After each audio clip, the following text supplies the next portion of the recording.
Allez, on plonge directement dans le vif du sujet. Aujourd'hui, on explore un projet de transformation nationale qui est, pour le moins, radical. D'après les documents qu'on a sous les yeux, le Burkina Faso envisage une refonte totale. Le but ? Se détacher complètement de sa dépendance historique envers les puissances occidentales. Et ce plan ultra ambitieux porte en nom le protocole 1100. En gros, c'est un modèle pensé pour remplacer l'aide humanitaire classique par une indépendance économique absolue. C'est du lourd. Et la philosophie derrière tout ça, c'est ce qu'ils appellent l'aube de la souveraineté. Les textes sources sont très clairs là-dessus. On ne parle pas d'une petite réforme de surface, non. On parle d'une restructuration de A à Z de l'architecture de l'État. L'idée, c'est vraiment de prendre une nation en développement, souvent dépendante de l'aide extérieure, et d'en faire un pays 100% indépendant, en fusionnant la nature et la haute technologie. Alors, concrètement, qu'est-ce que c'est que ce protocole ? Eh bien, il est défini comme un véritable moteur national intégré. Sa mission, c'est de verrouiller la souveraineté économique, énergétique et numérique du pays.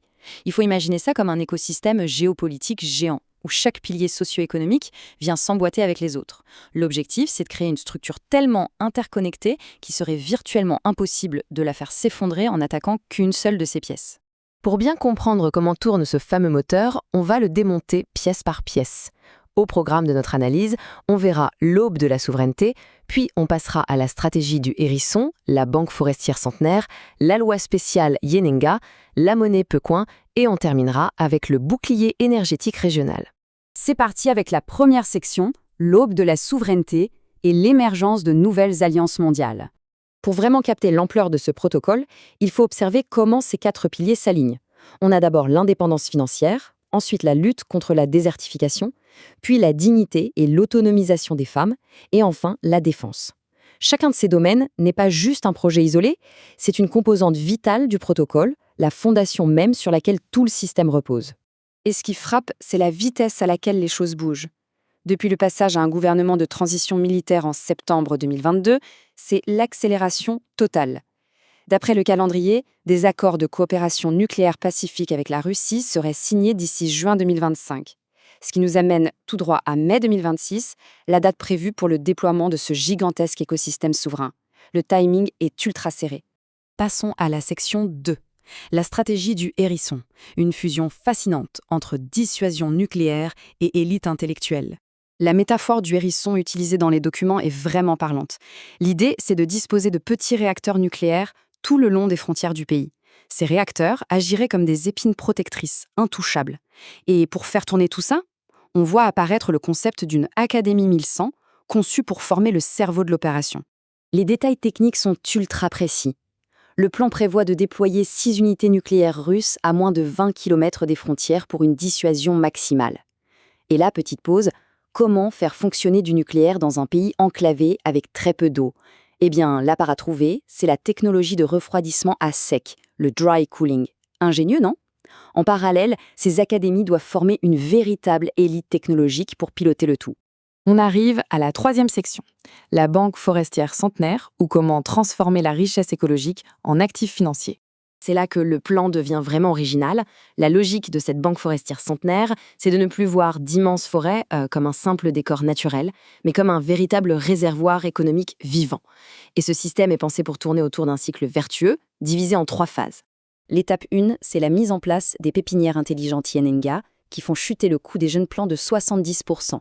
Ensuite, l'étape 2, c'est la plantation stratégique à très grande échelle de baobabs et d'arbres à karité dans différentes zones climatiques. Pourquoi ? Pour arriver à l'étape 3, la monétisation mondiale. En gros, ces arbres génèrent des crédits carbone sur le marché international pour rembourser la dette nationale. C'est tout simplement une économie circulaire à l'échelle d'un pays entier.